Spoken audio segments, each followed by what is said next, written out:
Evening and welcome to the Youth and Young Adult Bible Study. I am Lori. I am the Bible study teacher for tonight. So I hope that everyone has been able to kind of get acclimated when it comes down to getting back into a school rhythm, whether you are joining sports or whatever it may be that's happening. And tonight, I want to be able to jump in and actually revisit a topic that we initially started approaching a couple of weeks ago. But with technology getting in the way, maybe it was God's delay because He wanted this topic to be a little bit more prevalent now that you all are back in school. So I'm going to open us up with a word of prayer and then I'm going to go through our topic.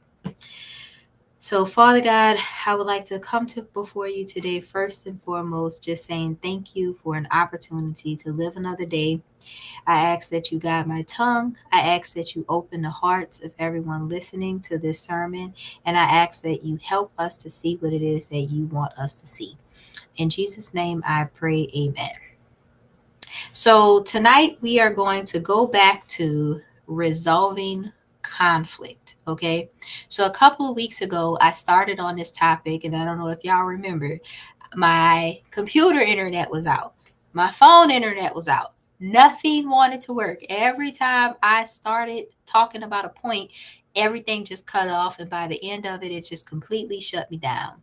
Now, at one point, I could look at that like, man, we were really being attacked. But when I think about the fact that 2 weeks later, here you all are in school, and I think about the seven different topics, the seven different steps I'm going to address, I think about the fact that maybe it was God's delay. So, sometimes in our lives, that when we ask for things or we expect things from God, you've heard the phrase, it might not happen when you want, but it happened right on time, right? So I'm looking at this sermon, this message, if you will, as that situation. It didn't happen when I wanted it to, but it's happening on time. Now, I say on time because with you all being in school or just life in general, there's always some form of conflict you're always going to run into. There's always some person who's going to maybe get under your skin, make you feel some type of way, right?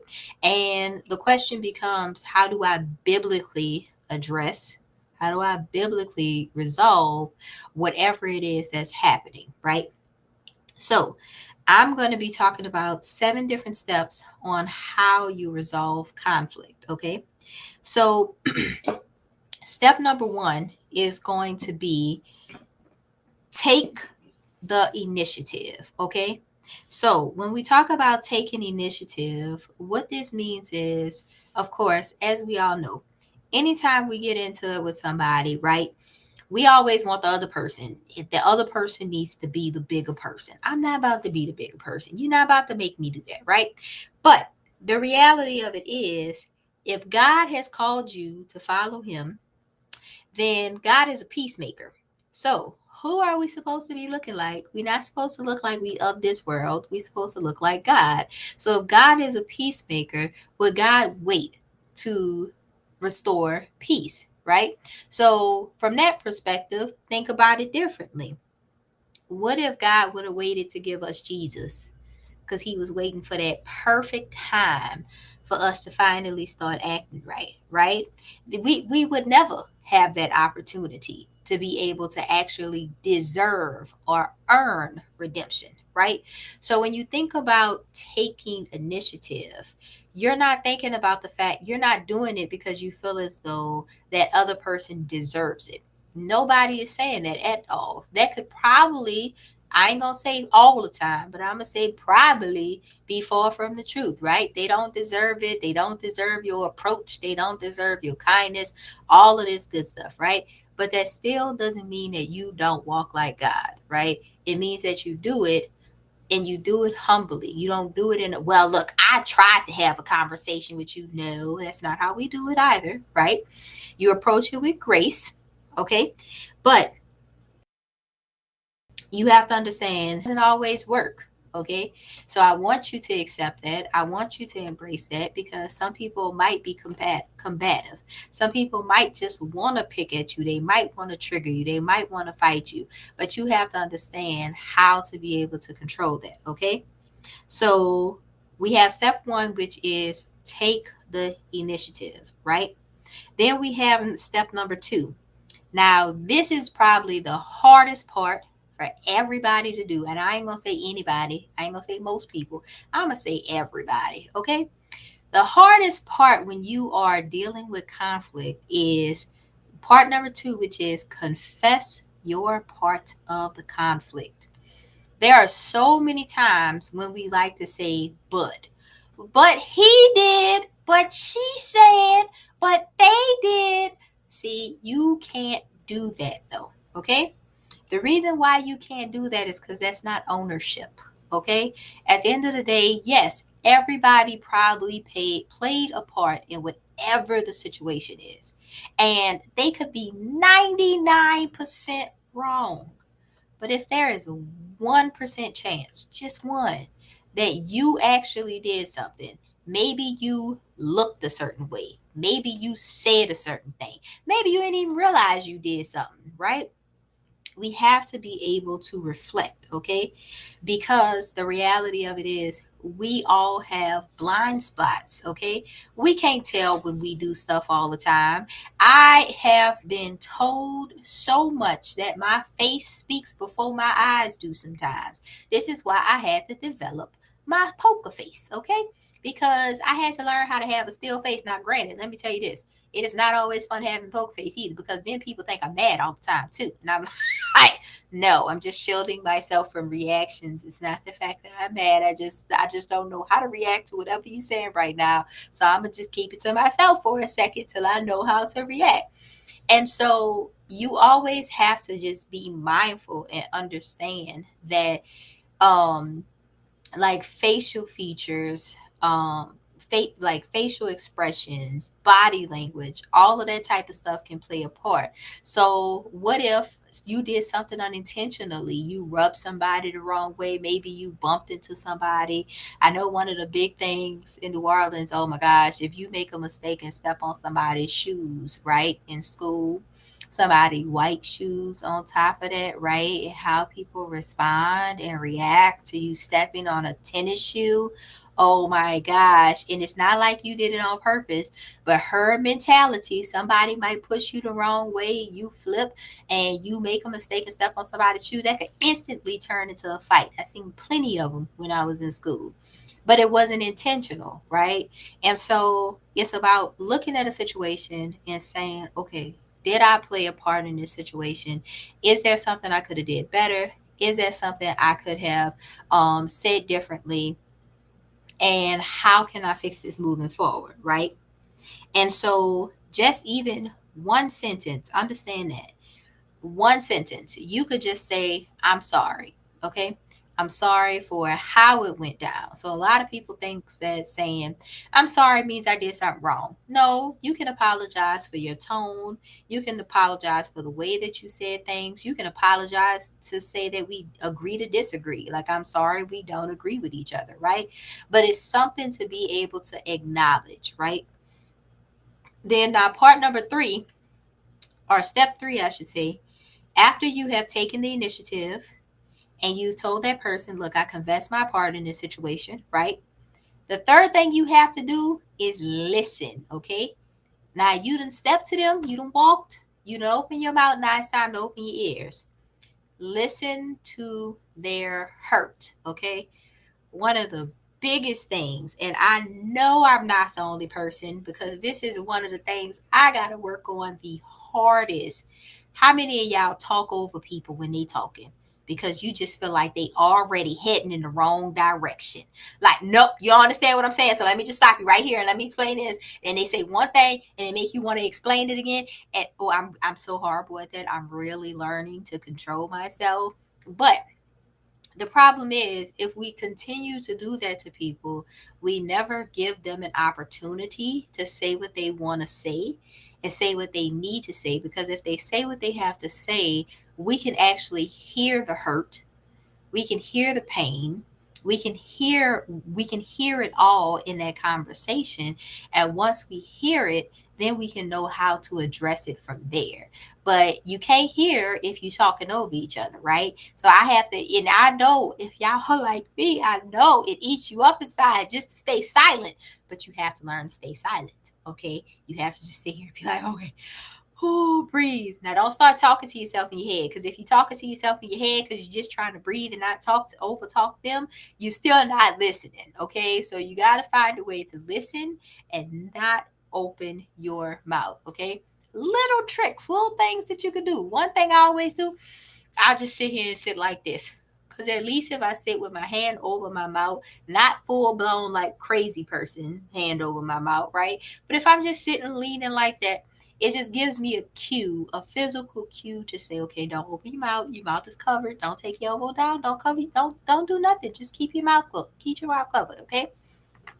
So we want to understand, and from the biblical perspective, this is where the phrase where it says you should be quick to listen and slow to speak and get angry, because a lot of what ends up happening in situations like this, you all have heard the phrase hurt people hurt people. Care how old you are, young or old, that is always going to be a thing, because people don't know how to make you feel what they feel unless they hurt you. When you yelling over each other, that's opening an opportunity for hurt to come out, right? But if you're listening, you can hear their hurt without an attack being involved. Okay? So now we've taken the initiative. We have confessed our part of the conflict. We have listened for their hurt, right? Now, number four, we have to consider, okay?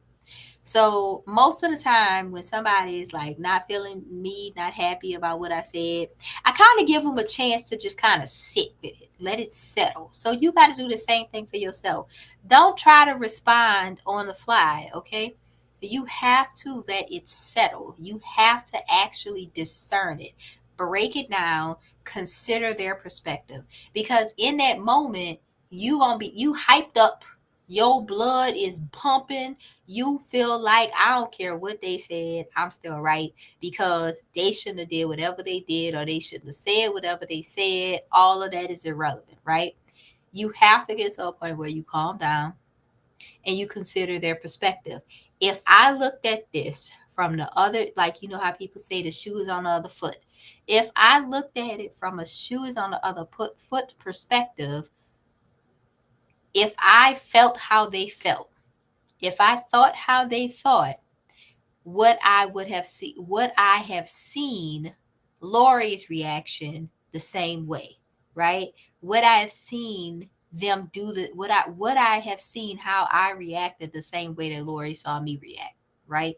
So when you think about it from their perspective, you once you think about it, I should say, from their perspective, you will then at that point realize I can fix this situation, or I could try to address it because now I understand. It gives you an opportunity to have just a better understanding or a better outlook on things. So I try to live and I try to act according to that from other people's perspective. So, like, if I have somebody, and I go through this part a lot. I have a lot of to dos that I have to do for people. And if I've made somebody wait too long, some people will say, well, you still had to do the work. And I'm like, yeah, but at the same token, they still have stuff that they needed to do. And I've prolonged whatever it is that they need to do too. So I'm going to be understanding of that. I'm going to acknowledge that. I'm going to see it from their perspective and I'm going to accommodate them for that. Okay.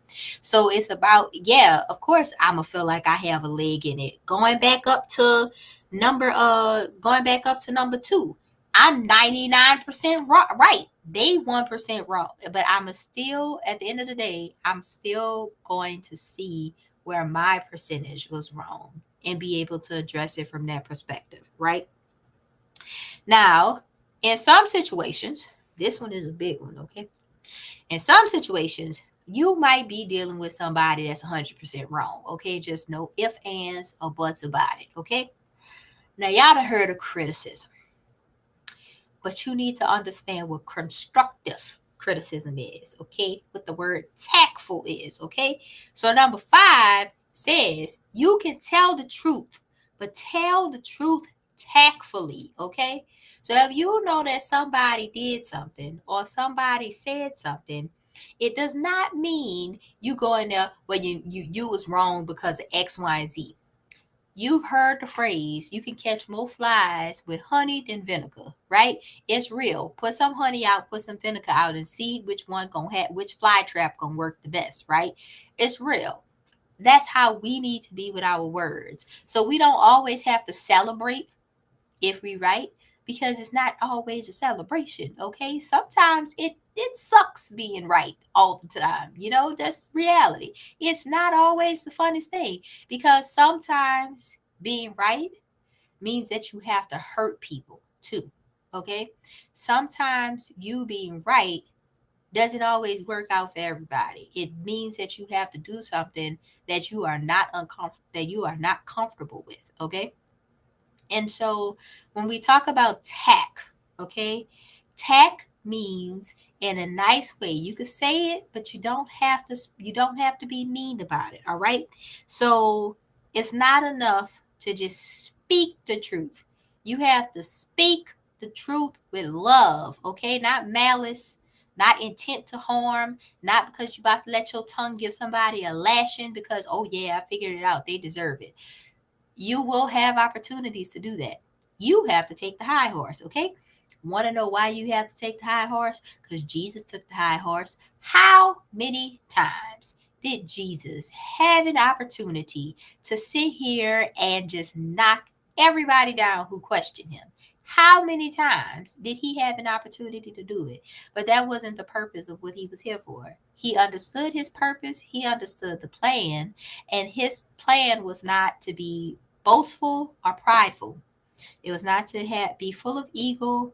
It was not to be above everybody. It was to be able to spread the word. So if that means he had to humble himself a little bit, still tell the truth, but humble himself in the process of telling the truth, that's how you have to be, okay? So when it comes down to it, you have to make sure that you can at least show someone that what you are saying is in love, okay? It's not in malice, or it's not in yeah, it's not intended to hurt them, okay? Then number 6 is fix the problem. Don't fix the blame, okay? Now, what do I mean by that? Whenever there's conflict going on, there is so much emotional charge around it, okay? And everybody wants to point the blame, and everybody wants to kind of piggyback or think about the blame, okay? So you have to ask, is it more important to figure out who's to blame, or is it more important to fix the problem? And as you get older, in friend circles, different things like that, it's always going to be those type of situations, okay? Even as when you become adults, it's always going to be those type of situations, okay? Everybody want to point the blame because nobody want to take their lick, that whole take your position, be able to determine what you did wrong. Nobody want to take their lick. Everybody want to sit here and say, well, it was you. No, it was you because I found your 1%. Now let me point out your 1%. Let me point out wait, you got 5%. You get the most of it. You don't have to be that way, okay? So when it comes down to it, focus on the problem, okay? Not the blame. All right, look, I understand, and this is a shutdown statement. I'll do this to people all the time. I understand we have a problem here. Okay, so can we focus on the resolution now? Okay, something wrong. Everybody did something wrong. Okay, can we move on now? What are we doing here? Okay, so somebody has to be the bigger person to be able to say, I'm going to keep bringing you back to the problem because I don't want you to keep focusing on who's to blame. Now, one of the biggest reasons why it is really, really important for you to adopt this type of mindset early on is because we cannot change the past. Okay, pointing the blame, pointing the finger, he said, she said, does not mean there's a do-over in that equation. You cannot undo whatever she did or he did, right? So if you can't undo it and you can only fix it moving forward, then what should we be focusing on? The blame or the problem? Because if you focus on the blame, the problem is going to stay there because nobody's willing to address it yet. But if you focus on the problem, then the blame is in the past. Okay. And now, number 7 is that you focus on reconciliation, not resolution. Okay. So the reality is, most people think that those are the same things. Wait, isn't reconciling a resolution? No, it's not. Okay. So in actuality, reconciliation happens when you reestablish, okay, a relationship. Okay. Resolution just means you no longer have disagreements. So all that means, a resolution means you frenemies, okay? You haven't figured nothing out. Y'all just agree. At this point, y'all just squashed whatever that situation was.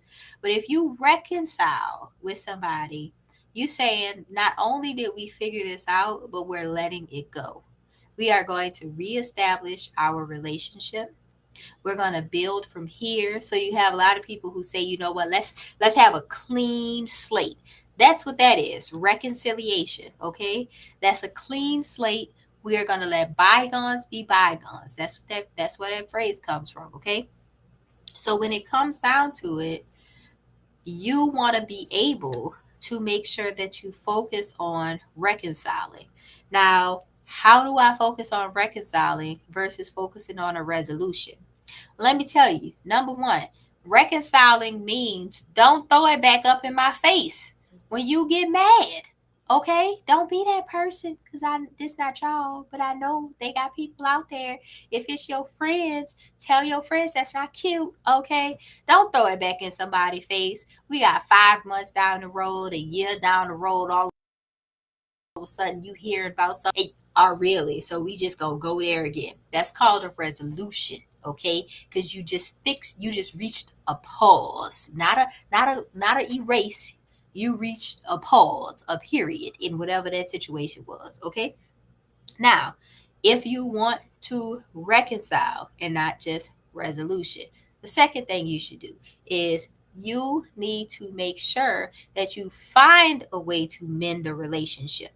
If you was best friends with somebody and y'all got into it over X, Y, and Z, and y'all decided y'all wanted to reconcile, then how do you get back to the place where you were? Right? So I can't think of the name of this movie for the life in me. But in this movie, I can't think of it. It's a movie with Julia Roberts and the little boy. Her son had a facial deformity, but in I don't know if y'all ever seen but in that movie, his sister and her best friend were like thick as thieves till her best friend went to summer camp, and when she came back, her best friend stopped talking to her and all of this other stuff. Well, come to find out at the end of the movie, it was because she thought she did something wrong. Her best friend was just jealous of her life, but then she was depressed because she technically stole her life over the summer by telling everybody about her best friend's family and pretended it was hers. But what she didn't do was she didn't give her best friend the opportunity to be there for her. She didn't give her best friend the opportunity to understand what was going on. She just decided, I'm gonna cut you off and act like we never even was friends at all. So it took something happening in their family for the best friend to come back around. But guess what? Reconciliation versus resolution, they welcomed this best friend back with open arms as if nothing happened. Nobody reminded her that she walked away. Because why do we do that? It's because it's painful. So if you say that you love somebody or you like them long enough for them to be somebody, you're not calling them an acquaintance. You're calling them a friend, okay? Because a friend is a big word, okay? You calling them somebody that you like, somebody you want to be around, then you shouldn't be doing things to tear them down. You shouldn't be doing things to make them feel bad about it, reminding them of a painful situation. Because, hey, and I don't know about you, but I done been in some situations where I've acted a certain way in my past. I don't want people bringing that back up again. I don't want nobody to remind me that I looked a little ugly at one time. I did something I wasn't too proud of. I don't want nobody reminding me of that. Remember that time? No, I don't remember it. I don't want to remember, right? So when we talk about conflict, you got to understand this, okay? I'm going to go back through my 7 steps really quickly, okay? When it comes down to conflict, understand one thing. None of us are exempt from it. Again, if Jesus wasn't exempt, we not exempt either, okay? So because we are not exempt from it, it is better to be proactive than reactive. Meaning, don't try to figure out how to stop it after it had already happened, okay?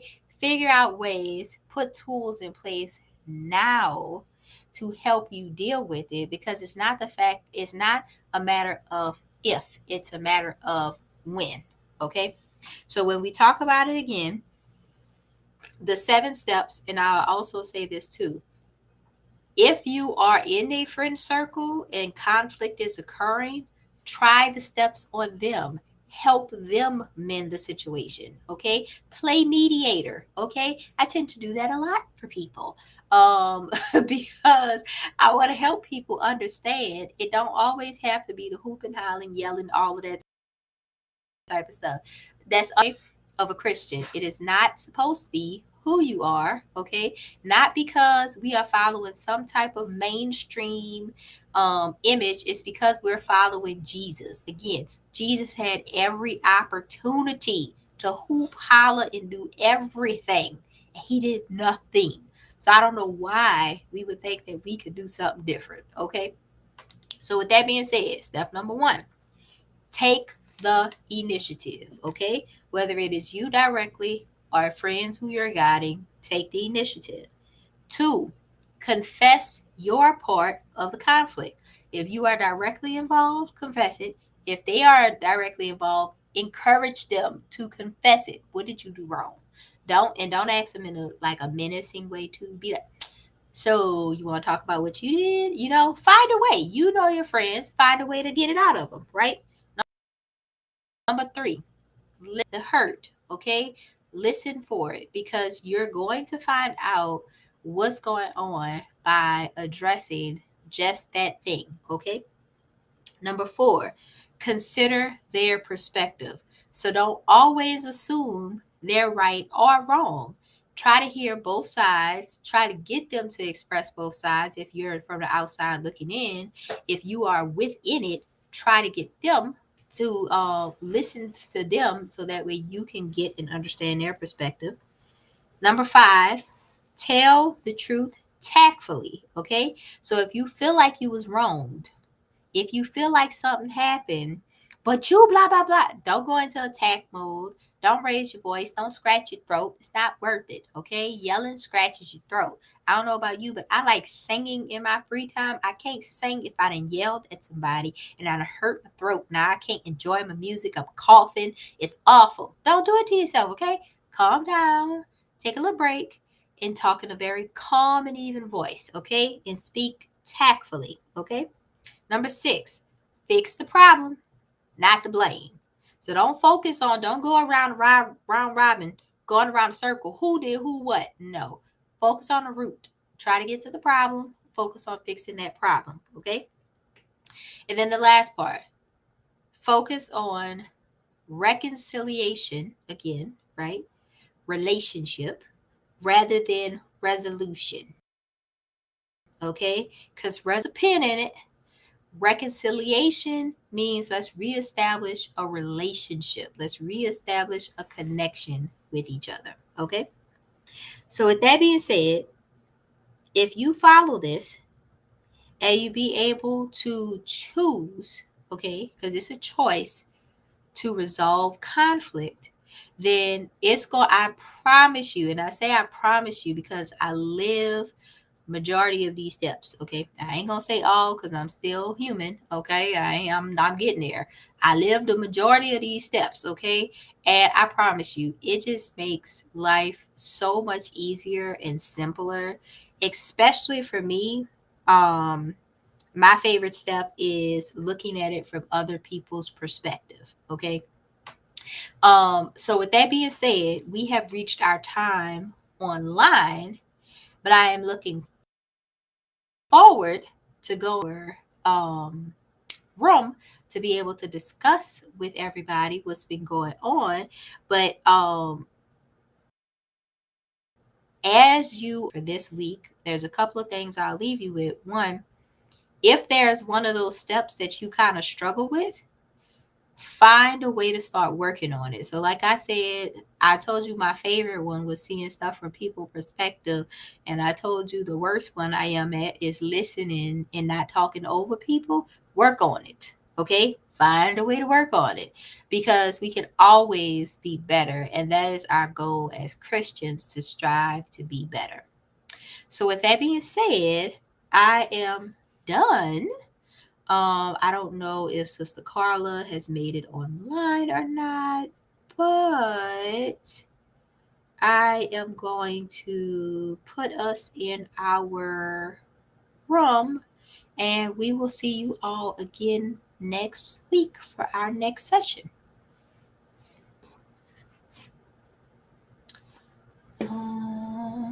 Have a good night.